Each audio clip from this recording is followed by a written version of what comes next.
I have here an unboxing for a game that's been fairly anticipated, as it's kind of a sequel to one of the more popular games, at least the Euro games out on the market.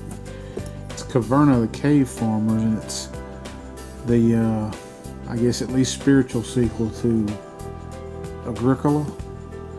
It has some simplifications to it that make it a little less tedious to feed your people. But this is a game by Uwe Rosenberg, and it is made by Lookout Games. It's distributed in the US by Mayfair. I believe Mayfair has a stricter policy on discount, so it's not really discounted too much. I think 10% is all you're going to find it off in any kind of online store or anything. But this is a huge box, and it is very heavy. I think the game retails for $90. You can get it online for about $80. But it does come with a lot of components in it. And this box is thick. You can see it compared to my hand. And it is very heavy. I would not put this on a shelf on top of anything. It would crush it.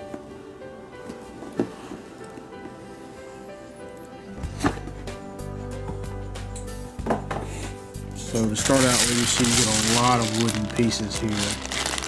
You get, for all the different resources you get, you have colored discs to represent your people. In this game, your people are dwarves, and they're looking to build and develop mines to get resources, and also clear forest, have fields and pastures to raise vegetables and livestock. So you can see this is a lot of wooden pieces. I may sort those out in a cutaway here in a minute to come back and show them all kind of compiled together. You have like 6 different kinds of livestock in here. You got dogs, cattle, sheep, pigs, and donkeys, I think. You can see it's a lot of wooden pieces. You get a lot of bags to sort that with. I usually use Plano boxes, so I'm not worried about it. You get some little crystalline looking pieces here. They remind me of the plastic pieces from a game called a la carte. But you get little red ones to represent rubies, which are kind of just a wild card in the game that can be used to buy anything. And the black ones represent ore that you can mine throughout the game. We have scorecards. You see the scoring's a little more, if you're familiar with Agricola, the scoring's more simplified. Rather than getting a lot of minuses for things, individually it just kind of all groups it together point-wise with just a couple of spaces to put minuses in. You have a thing of cards here. I'll open those in a minute. Have an instruction booklet here. This is an appendix to start with that we're looking at first. Looks like it gives a detail of the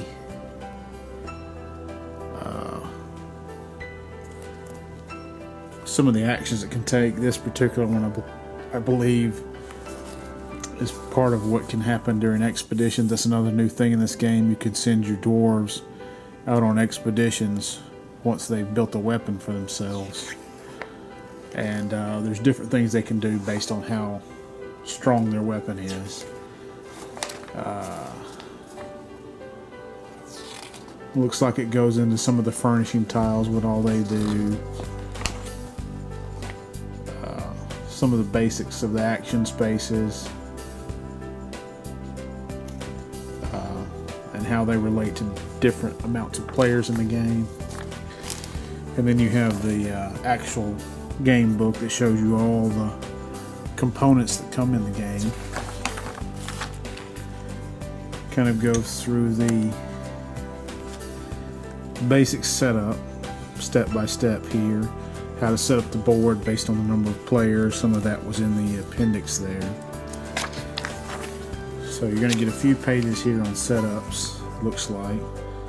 Then you start getting into how some of the mechanics of the game work. It goes through a quick sample of play over about 3 or 4 pages. And then it goes into the breakdown of all the specific actions you can take. And still going through all the actions. Yeah, still going through all the actions.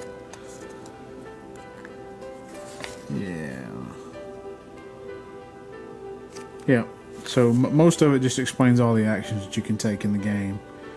And then you have how to score at the end of the game. And then right here on the back you have rules for a solo game. And then we have lots of boards here. Goodness. Let's see, we have that many cardboard pieces here.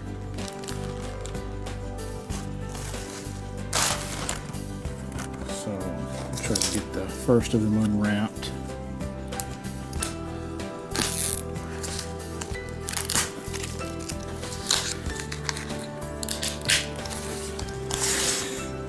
So we have the first board here. Looks like we have some tokens. These represent the strength of different weapons. This, I believe, is gold in the game.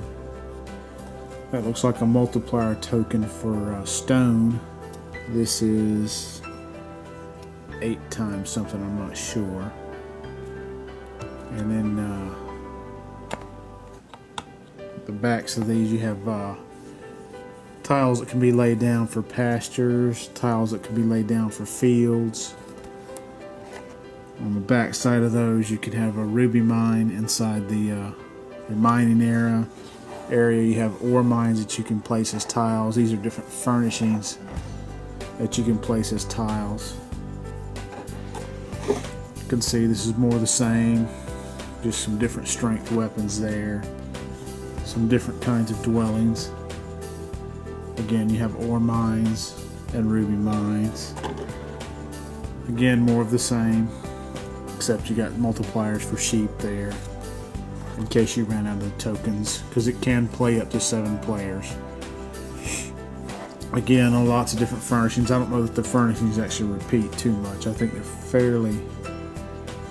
You have some common ones up here that looks like they're the same, but a lot of them are unique. Again, more of the same. We have some... These are tokens that represent whether or not there's a harvest in the game, which would be a time in the game when you have to feed your people. You have some more weapons. See, the other side of those tokens are a mystery, so you place them out at different times in the games. Well, you can either have a harvest or you can have a special thing happen, depending on how many special things have already come out. But again, you have more ruby mines and ore mines and a lot more furnishings. Same thing here, except you have a little dwarf here. I'm not sure what he represents. If he represents one of your players or not. But more weapons, more pastures and fields. And then more ruby mines, ore mines, and more dwellings or furnishings. Same thing here. Just you start getting more different weapons. You get a multiplier for boar there instead. More furnishings. Same thing here. We have a multiplier for donkeys, more coins, more furnishings, rubies, and ore mines. You got a multiplier for rubies, more coins, more fields and pastures, and then more dwellings, and ruby mines and ore mines. We have, these look to be part of the board setup where you would lay out the different dwellings, and I'm sure there's 2 of these right here, and they are double-sided. You can see it's got the grayed out area where so you know what to place there.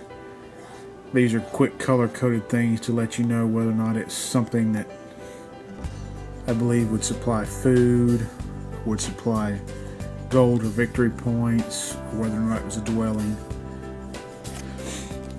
But you see on this side, there's not nearly as many dwellings.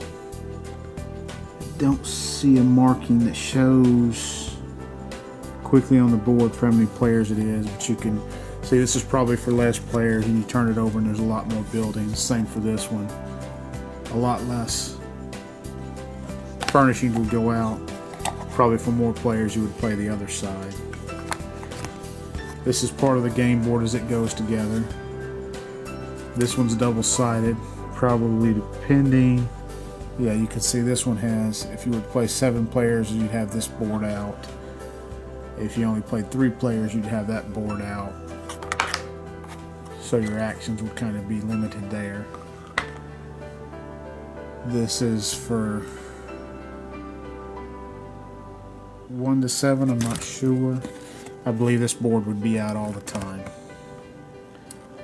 So it's from 1 to 7 players. You'd always have this board, so you'd always have these, and then random cards would come out as the game played. So the first round of one card would come out, second round another card. These are some more of the tiles that furnishings would go out on. So it looks like there's going to be 4 of those stacked up on top of each other. And you can see there's less on this side, probably for less players. And here's another one.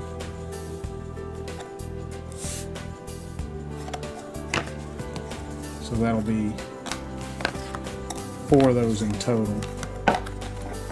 So they'll probably stack up to the side much like that to let you know all the buildings that would be available during the game.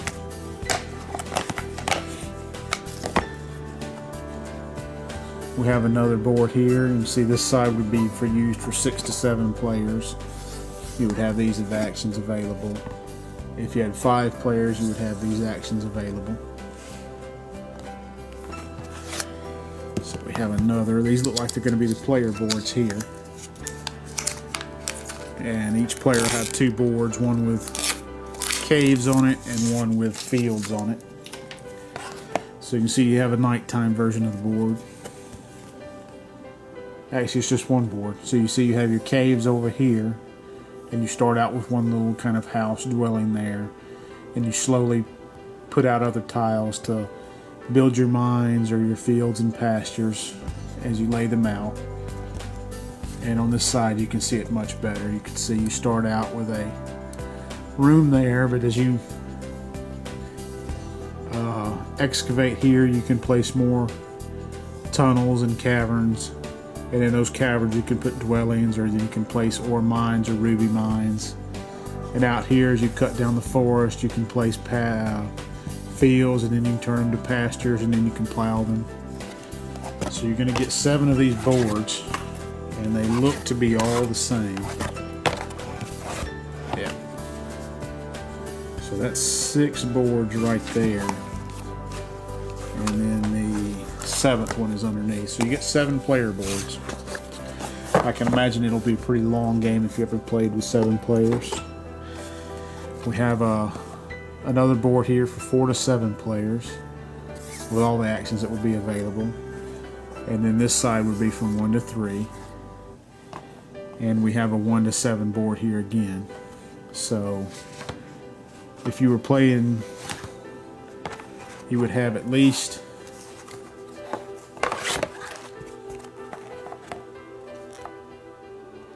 if you were playing a 1 to 3 player game, you would have at least those 3 boards out. And if you played 5 or more players, let's see, this one would be added for 3 players. This one looks like it would be added for either 5 or 6 or 7 players. And this would be from 4 to 7 would flip over. These 2 would stay the same regardless. So I had a little bit of a canine interruption there, but let me set these boards out a little clearer. So you have 3 boards that you're going to set out that are going to be action spaces where you can take actions. And these 2 are always going to be the same, so they have 3 actions on them, and then all the random actions and the random harvest phases on them. And then you have one over here that has 9 actions. That for 1 to 3 players it stays on one side, and from 4 to 7 it flips over to the other.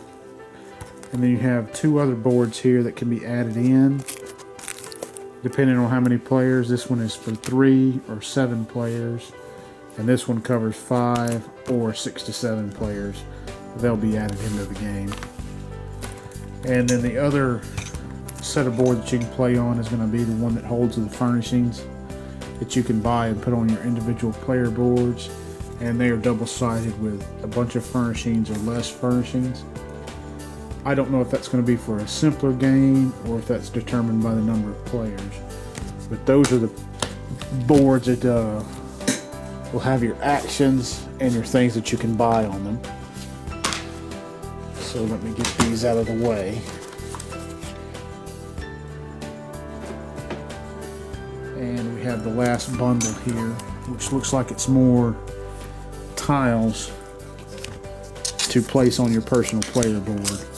More tunnels. So the fenced in areas are pastures where you can put livestock. These are plowed areas where you can put fields. These are tunnels. And then caves. I'm not sure which is which, if those are caves. And then you have food tokens. These represent just generic food. You have a begging token, which is if you can't feed your family, you have to take one of these, and it's minus points. So, and on the back side of these, yeah, these are tunnels here, and then these are caverns.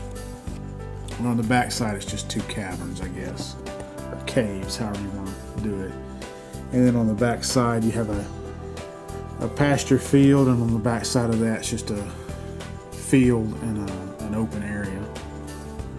And this is for a multiplier for something, I'm not quite sure. This tile looks to be exactly the same as is that one. So that's 3, 4, 5, 6, 7. All 8 of those pieces are the same. So now I'm going to cut away and come back with all the plastic pieces sorted out. So I have all the wooden components sorted out. You can see you're going to get a big pile of wood, a pile of stone. These are little pumpkins. I'll go ahead and show them individually. You can see what the wood looks like. And we have the stone here. And then these are vegetables, but the token looks like a pumpkin.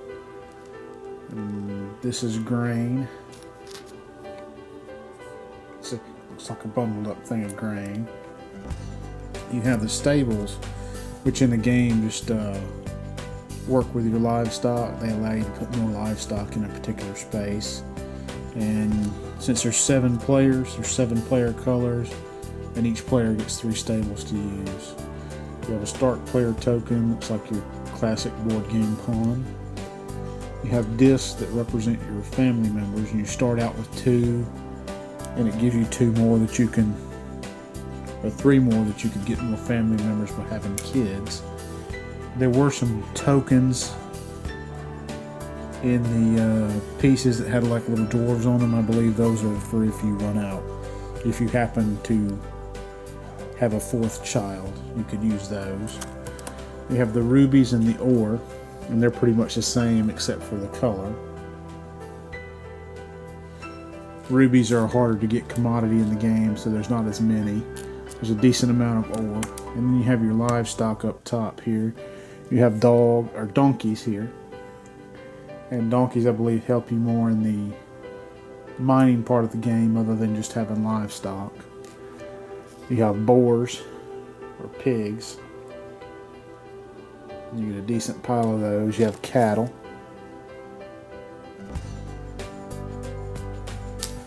You have dogs. You don't have quite as many dogs, and these I believe help you with the livestock to kind of adjust how many of them you can have in a space or where you can place them on the board. And then the last one we have here is sheep. You have a decent little pile of sheep. The last component to really take a look at is the cards. I went ahead and peeled the plastic off of them. You get kind of an advertisement that if you like this game, hey, Uwe Rosenberg has a couple of more games, Agricola and Le Havre. They're very similar. You get a card that tells you to skip round 9, and I believe this goes out on the board depending on how many players there are. You have a card that if you play in the solo game goes out to replace the Wish for Children card on the board when it's supposed to come out. You have this card which has 3 spaces on it, and those random tokens for the harvest phase that I showed earlier. As they come out, the first time there's no harvest, the second time you have to pay a food for each dwarf you have, and then the last time you have to skip one of the harvest phases. And then you have a card for each player here, 7 of these that show the actions that can be taken when you send a dwarf on an expedition based on the power of their weapon. So if they have a level 14 weapon, they can take any of the actions depending on how many actions they can take in the expedition, but they can only take each numbered action once. So if they go on a 3 expedition, they can choose 3 of these. Their weapon power or less, but they can't take the same one twice. So these are basically reference cards that each player gets. You also have another reference card that each player gets that shows what happened when a harvest comes around. That you take a vegetable or grain off the field if you have some. You have to have 2 food per adult dwarf you have, 1 for food per baby. And then for every 2 of each livestock you have there, you breed 1. So it doesn't look like the dogs breed, but all the rest of the livestock breed. And on the back side of this, you have what you can exchange rubies for. I said rubies were kind of a wild card, so for 1 ruby, you can get any one of these actions or pieces. And the same thing down here, for 1 ruby and a food you can get this, or for 2 rubies you can get that. The thing with the ruby actions, they can be taken at any time, I believe. And then you have the cards here that come out during the game. So you have the ones that come out 1, and these will be shuffled randomly. You can see they have some different actions that can be taken on them. And then this one always comes out. It's Wishing for Children. And it'll always be the card that comes out after the ones, I believe. And depending on how many players, it comes out. It's 2-sided. And then you have the number 2 cards. There's only 2 of those because the Wishing for Children part comes out then. And it's got a couple of different actions that can be taken there. Then you have the 3 cards that come out in the 3 column on the board, and you get more actions. And then the last ones are the 4 cards. So these actions, as they come out, they'll be somewhat randomized. So you'll know the first 3 actions, you'll know kind of what they are, but you just won't know the order they come out in. And then the number 2 actions, this Wishing for Children, will come out. And then you know what the other 2 number 2s are, but you just don't know when they'll come out. And those are all the components that come in Caverna the Cave Farmers.